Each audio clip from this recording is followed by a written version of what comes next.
Mahigit 8 milyong deboto ang nakiisa sa pista ng Poong Jesus Nazareno mula January 2. Ang traslasyon tumagal naman ng mahigit 20 oras. Ang mga dahilan kung bakit mas matagal ang traslasyon ngayong taon sa pagsaksi ni Maki Pulido.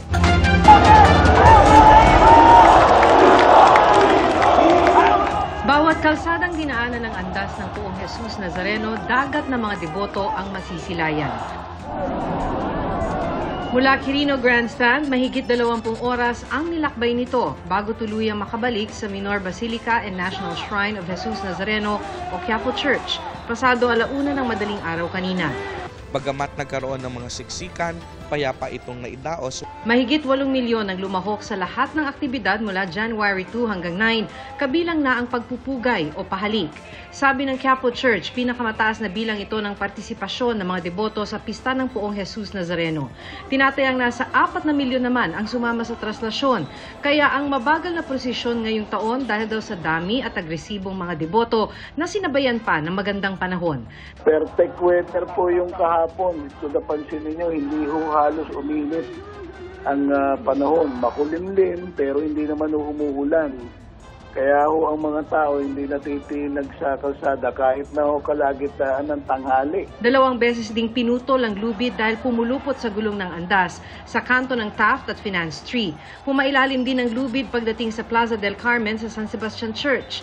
Tapos yung Nandungaw, hindi namin maigalaw ang andas dahil sa pumasok ko ulit sa ilalim yung lubid. Kailangan ho natin putulin dahil nasa ilalim no. Pinutol namin sa ibabaw. Kaya ho, mula Plaza del Carmen hanggang Plaza Miranda, wala na hong lubid ang ating andas. Bago maputol ang lubid, nakunan din namin na may mga debotong kumagat dito at kumuha ng hibla. Bandang ZP de Guzman, hirap nang makausad ang andas ng walang lubid. Kaya mga pulis na mga ihos din ang nagbantay para bumilis ang usad ng traslasyon. Sinadya po namin talaga na pagsuotin sila ng kanilang tactical uniform para mas papakita sa mga deboto na gusto na ho nating pabilisin yung pagsalya ng ating andas. Nang magpalit ng pulis at ihos sa andas, nahawi ang dagat ng mga tao. Pero ang mga deboto sumugod papuntang andas. Sa Plaza Miranda, may mga nakaabang ng hanay ng mga pulis. Sa isang punto, nagkapisikalan pa ang isang pulis at isang deboto. Sa buong traslasyon, kapansin-pansin na kahit ipinagbabawal, marami pa rin ang pilit na sumampa sa andas. Bagamat mas kaunti raw ito kumpara sa mga nakalipas na taon, pag-aaralan pa kung may iba pang pwedeng gawin para hindi na ito masampahan. Hindi namin sinasabing mababago ang andas. Nagkakaroon lang tayo ng mga enhancement, improvements and renovations dahil nga natututo tayo sa bawat taon.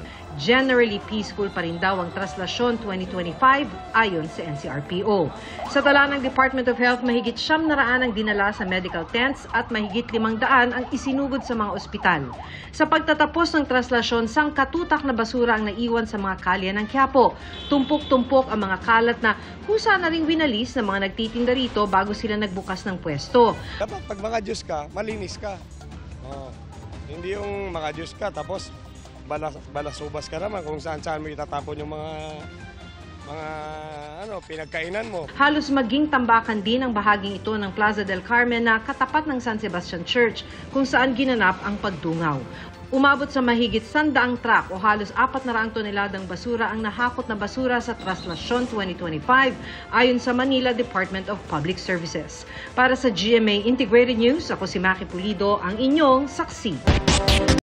Mga kapuso, maging una sa saksi. Mag-subscribe sa GMA Integrated News sa YouTube para sa iba't ibang balita.